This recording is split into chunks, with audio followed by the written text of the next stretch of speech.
Hello, my name's Austin Lance, and I'll be doing your Devo today.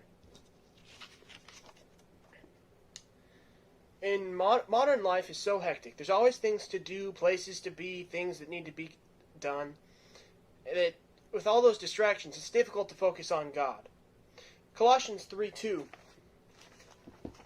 says, "Set your minds on the things above, not on earthly things." Well, how can we do that?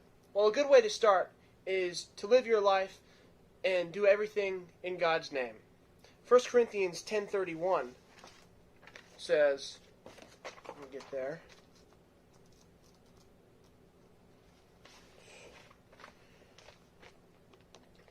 "So whether you eat or drink, or whatever you do, do it all for the glory of God."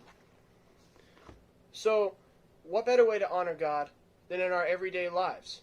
According to Corinthians, even when you eat, you can glorify God. Another good way to keep focused on God is to have friends who will encourage you and back you up. That being said, staying focused on God isn't an easy task.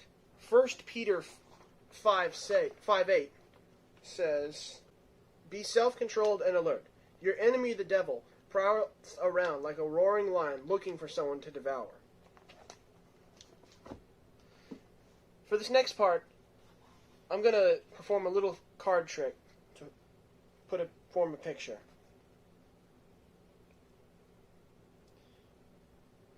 In my hand, I have the Ace of Spades, the Ace of Diamonds, and the Ace of Clubs. Keep track of the Ace of Diamonds.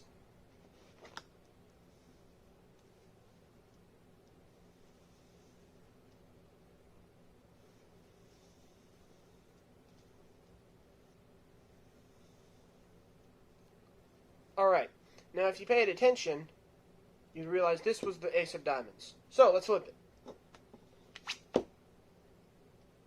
It's the Ace of Hearts. This is the Ace of Diamonds. So, just like the Ace of Spades and the Ace of Clubs disguised the Ace of Hearts, the devil will use many things of this world to try and distract you and shift your focus away from God. Things like power, money, popularity, anything. He'll even use the things you enjoy most, such as sports, video games, television, just anything that you enjoy, he can use. By making you enjoy these things too much, he can make you inadvertently start worshiping them instead of God. These things in themselves aren't bad, but all things should be taken in moderation. If they're not, well, they can take the place of God, and they become dangerous weapons of the devil. That being said, thanks to Christ's sacrifice, we have the Holy Spirit within us to help us keep focused on God. Matthew 28:19 says, "Therefore go and make disciples of all nations, baptizing them in the name of the Father, and of the Son, and of the Holy Spirit, and teaching them to obey everything I have commanded you. And surely I am with you always, to the very end of the age." God is always with us. He's always with you. You should always remember that. He will always be there to help you. Have a good week.